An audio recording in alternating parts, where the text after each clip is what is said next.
گھمبٹ کے تاریخی railway station پر سہولیات کے فقدان کے سبب رونقیں مان پڑ گئی ہیں۔ اسٹیشن پر ویٹنگ روم، باتھ روم اور پینے کا صاف پانی بھی مہیا نہیں۔ شدید مشکلات کا سامنا ہے مسافروں کو، دشواریوں کے سبب رپورٹ کر رہے ہیں سراج عباسی۔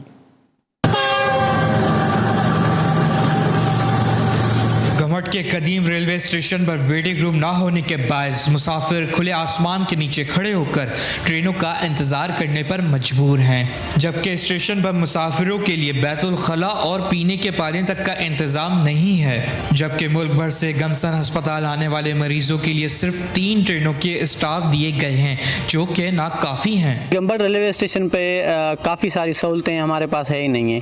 یہاں پر جو پیشنٹس وغیرہ آتے ہیں ان کو ٹرین میں چڑھنے اور اترنے میں بہت ساری ڈیفیکلٹیز فیل ہوتی ہے۔ یہاں پہ آج کل 1 یا 2 ٹرین رکتی ہے۔ یہ جو مسافر آتے ہیں ان کو بہت ساری دشواریاں پیش آتی ہیں۔ مسافروں نے محکمہ ریلوے سے اسٹیشن پر سہولیات فراہم کر کے ٹرینوں کی سروس کو بہتر بنانے کا مطالبہ کر دیا۔ کیمرہ مین ٹیم کے ساتھ سراج عباسی، GTV نیوز، گھمٹ۔ یہاں وقت ہوا ہے ایک بریک کا، ہمارے ساتھ رہیے گا۔